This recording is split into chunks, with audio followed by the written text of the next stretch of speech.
सहस्रयुग पर्यन्तं अहर्याद् ब्रह्मणो विदुः रात्रिं युग सहस्रान्तां तेहो रात्रविदो जनाः। इसकी व्याख्या इस प्रकार है।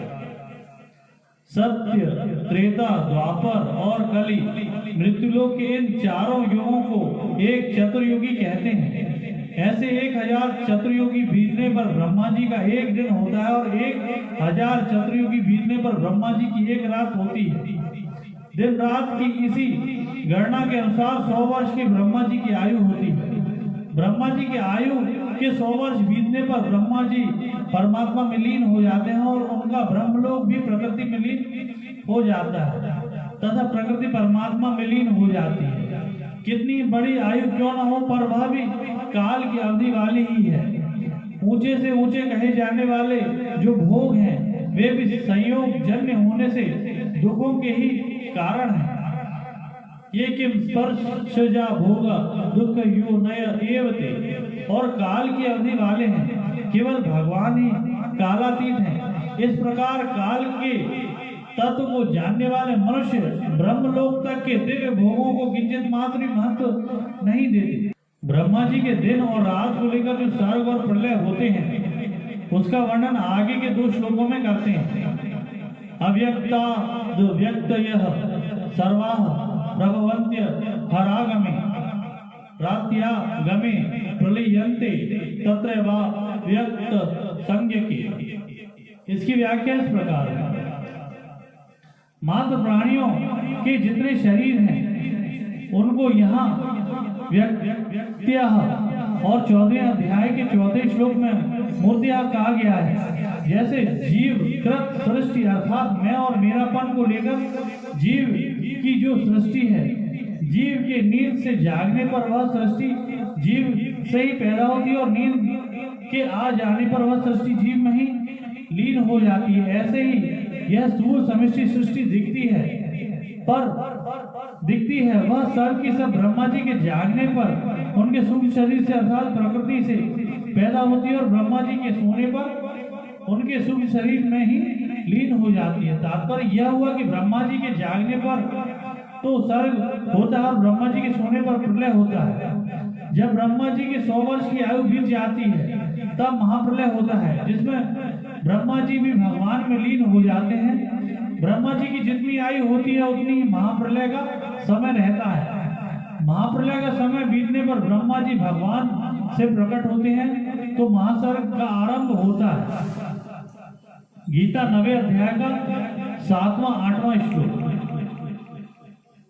भूतग्रामः स एवायम् भूत्वा भूत्वा प्रलीयते रत्या गमे वशः पार्थ प्रभवत्य हरागमे। इसकी व्याख्या इस प्रकार है।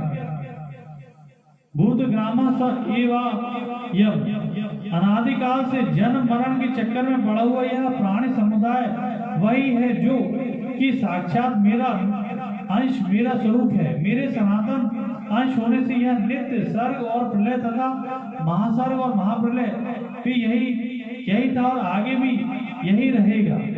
इसका ना कभी अभाव हुआ और ना आगे कभी इसका अभाव होगा। तात्पर्य है कि यह अविनाशी है और इसका कभी विनाश नहीं होता, परंतु भूल से यह प्रकृति के साथ अपना संबंध मान लेता है।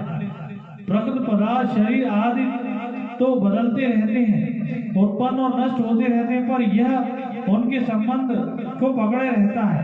यह कितने आश्चर्य की बात है कि संबंधी सांसारिक पदार्थ तो नहीं रहते पर उनका संबंध रहता है, क्योंकि उस संबंध को स्वयं ने पकड़ रखा है। अतः यह स्वयं जब तक उस संबंध को नहीं छोड़ता तब तक उसको दूसरा कोई नहीं छोड़ा सकता।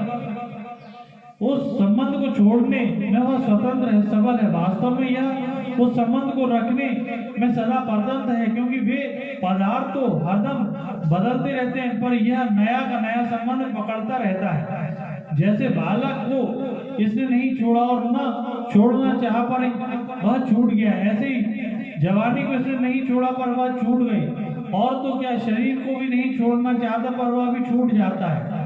तात्पर्य यह हुआ कि प्राकृत पदार्थ को छूटते ही रहते हैं, पर यह जीव उन पदार्थों के साथ अपने संबंध को बनाए रखता है, जिससे इसको बार बार शरीर धारण करने पड़ते हैं, बार बार जन्मना मरना पड़ता है। जब तक यह उस माने हुए संबंध को नहीं छोड़ता, तब तक यह जन्म मरण की परंपरा चलती रहेगी, कभी मिटेगी नहीं। भूत्वा भूत्वा प्रलीयते, ये पद शरीरों के लिए कहे गए हैं जो कि उत्पन्न और नष्ट होते रहते हैं, अर्थात जिनमें प्रतिक्षण ही परिवर्तन होता रहता है, परंतु जीव उन शरीरों के परिवर्तन को अपने परिवर्तन और उनके जन्मने मरने को अपना जन्म मरण मानता रहता है। इसी मान्यता के कारण उसका जन्म मरण कहा जाता है। यह स्वयं सत्य स्वरूप है। भूत ग्रामा स एवायम, और शरीर उत्पत्ति विनाशील है। भूत्वा भूत्वा प्रलीयते, इसलिए शरीरों को धारण करना अर्थात अपना जन्म मरण का होना परधर्म है और मुक्त होना स्वधर्म है। वश्यः पार्थ प्रभावत्य हरागमे, यहाँ अवश्य कहने का तात्पर्य कि अगर यह जीव प्रकृति की वस्तुओं में से किसी भी वस्तु को अपनी मानता रहेगा तो उसको वहम हो जाएगा कि मैं इस वस्तु का मालिक हूँ, पर हो जाएगा उस वस्तु का परवश पराधीन। प्राकृत पदार्थों को यह जितना ही अधिक ग्रहण करेगा उतना ही यह महान परतंत्र बनता चला जाएगा, फिर इसकी परतंत्रता छूटेगी नहीं। मूल में परवशता प्रकृति पदार्थों को महत्व देने, उनको स्वीकार करने में है। इस परवशता को कहीं काल की, कहीं स्वभाव की, कहीं कर्म की और कहीं गुणों की परवशता के नाम से कहा गया है। अनित्य संसार का वर्णन करके अब आगे के श्लोक में जीवों के प्रपरणीय परमात्मा की महिमा का विशेष वर्णन करते हैं। परस्त मातु भवन्यो व्यक्तो व्यक्तात् सनातनः, यह स सर्वेषु भूतेषु नश्यत्सु न विनश्यति। इसकी व्याख्या इस प्रकार है। 16वें से 19वें श्लोक तक ब्रह्मलोक तथा उससे नीचे के लोगों की पुनरावर्ती कहा गया है, परंतु परमात्मा तत्व उनसे अत्यंत विलक्षण है। यह बताने के लिए यहाँ 2 पद दिया गया है। यहाँ अव्यक्त पद ब्रह्मा जी के सूक्ष्म शरीर का ही वाचक है, कारण कि इससे पहले 18वें 19वें श्लोक में सर्गों के आदि में ब्रह्मा जी के शुभ शरीर से प्राणियों के पैदा होने की और प्रलय में ब्रह्मा जी के शुभ शरीर में प्राणियों के लीन होने की बात कही गई है। इस श्लोक में आया तस्मात् पद भी ब्रह्मा जी के उस सूक्ष्म शरीर का सूचित करता है। ऐसा होने पर यहाँ ब्रह्मा जी के सूक्ष्म शरीर समष्टि मन बुद्धि और अहंकार से भी पर अर्थात अत्यंत विलक्षण जो भाव अव्यक्त कहा गया है, वह ब्रह्मा जी के सूक्ष्म शरीर के साथ साथ ब्रह्मा जी के कारण शरीर मूल प्रकृति से भी अत्यंत विलक्षण है। यह स सर्वेषु भूतेषु यत्सु न विनश्यति। अब उत्तरार्ध में उसकी विलक्षणता बताते हैं कि संपूर्ण प्राणियों के नष्ट होने पर भी अर्थात उन संपूर्ण शरीरों का अभाव होने पर भी उस परमात्मा तत्व का कभी अभाव नहीं होता। ऐसा वह परमात्मा का अव्यक्त स्वरूप है। न विनश्यति कहने का तात्पर्य है कि संसार में कार्य रूप से अनेक तरह के परिवर्तन होने पर भी वह परमात्मा तत्व ज्यों का त्यों ही परिवर्तनशील रहता है, उसमें कभी किंचित मात्र भी परिवर्तन होता ही नहीं। अभी तक जो परमात्मा विषयक वर्णन हुआ उस सब की एकता करते हुए अनन्य भक्ति के विशेष महत्व का वर्णन आगे के 2 श्लोकों में करते हैं। अव्यक्तोच्चर इत्युक्तस्त माहु परमां गतिम् यं प्राप्य न निवर्तन्ते तद्धाम परमां। इसकी व्याख्या इस प्रकार है। भगवान ने 7वें अध्याय के 28वें से 29वें और 30वें श्लोक में जिसको माम कहा है तथा 8वें अध्याय के 3रे श्लोक में अक्षरम ब्रह्म, 4थे श्लोक में आदि यज्ञ, 5वें और 7वें श्लोक में माम, 8वें श्लोक में परमाम पुरुषम दिव्यम, 9वें श्लोक में कविम पुराण मनु शाशी तारम आदि 13वें श्लोक 13वें 15वें और 16वें श्लोक में माम, 20वें श्लोक में अव्यक्त और सनातन कहा है। उन सब की एकता करते हुए भगवान कहते हैं कि उसी को अव्यक्त और अक्षर कहते हैं और उसी को परम गति अर्थात सर्वश्रेष्ठ गति कहते हैं, और जिसको प्राप्त होने पर जीव फिर लौटकर नहीं आते, वह मेरा परम धाम है अर्थात मेरा सर्वोत्कृष्ट स्वरूप है।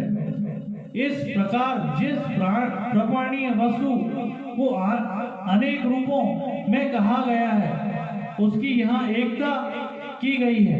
ऐसे ही 14वें अध्याय के 27वें श्लोक में भी ब्रह्मा अविनाशी अमृत शाश्वत धर्म और एकांतिक सुख का आश्रय मैं हूँ ऐसा कहकर भगवान ने प्रपणीय वस्तु की एकता की है। ब्रह्मलोक आदि जितने भी लोग हैं वे सब पुनरावर्ती अर्थात वहां गए हुए प्राणियों को फिर लौटकर जन्म मरण के चक्कर में आना पड़ता है, क्योंकि वे सभी लोग प्रकृति के राज में और विनाशी हैं, परंतु भगवान धाम प्रकृति से परे और अविनाशी है। वहां गए हुए प्राणियों को गुणों के परवश होकर लौटना नहीं पड़ता, जन्म लेना नहीं पड़ता। हाँ, भगवान जैसे स्वेच्छा से अवतार लेते हैं, ऐसे ही वे भगवान की इच्छा से लोगों के उद्धार के लिए कारक पुरुषों के रूप में इस भूमि मंडल पर आ सकते हैं।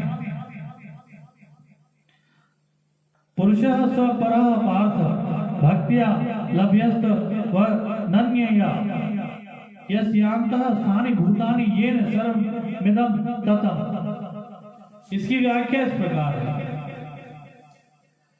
7वें अध्याय के 12वें श्लोक में भगवान ने निषेध रूप से कहा कि सात्विक, राजस और तामस भाव मेरे से ही होते हैं, पर मैं उनमें और वे मेरे में नहीं हैं। यहाँ भगवान विधि रूप से कहते हैं कि परमात्मा के अंतर्गत संपूर्ण प्राणी और परमात्मा संपूर्ण संसार से परिपूर्ण है। इसी को भगवान ने 9वें अध्याय के 4थे, 5वें और 6वें श्लोक में विधि और निषेध दोनों रूपों से कहा। तात्पर्य यह हुआ कि मेरे सिवाय किसी की भी स्वतंत्र सत्ता नहीं है। सब मेरे से ही उत्पन्न होते हैं, मेरे में ही स्थित रहते हैं और मेरे में ही लीन होते हैं, अतः सब कुछ मैं ही हुआ। पुरुषः स परः पार्थ भक्त्या लभ्यस्त नन्यया। पुरुषलोक में जिसको अव्यक्त, अक्षर, परमगति आदि नामों से कहा गया उसी को यहाँ पुरुषः स परः कहा गया। ऐसा वह परम पुरुष परमात्मा अनन्य भक्ति से प्राप्त होता है। परमात्मा के सिवाय प्रकृति का केवल मात्र कार्य अन्य कहा गया है, जो उस अन्य को अन्य की स्वतंत्र सत्ता मानकर उसको आदर देता है, महत्व देता है। उसकी अनन्य भक्ति नहीं है, इससे परमात्मा की प्राप्ति में देरी लगती है। अगर वह परमात्मा के सिवाय किसी भी सत्ता और महत्व किसी की भी सत्ता और महत्व न माने और भगवान के नाते भगवान की प्रसन्नता के लिए प्रत्येक क्रिया करे, तो यह उसकी अनन्य भक्ति है। इसी अनन्य भक्ति से वह परम पुरुष परमात्मा को प्राप्त हो जाता है। 16वें श्लोक में भगवान ने बताया कि ब्रह्मलोक तक को प्राप्त होने वाले लौटकर आते हैं और मेरे को प्राप्त होने वाले लौटकर नहीं आते, परंतु किस मार्ग से जाने वाले लौटकर नहीं आते और किस मार्ग से जाने वाले लौटकर आते हैं, यह बताना बाकी रह गया। अतः उन दोनों मार्गों का वर्णन करने के लिए भगवान आगे के श्लोक में उपक्रम करते हैं।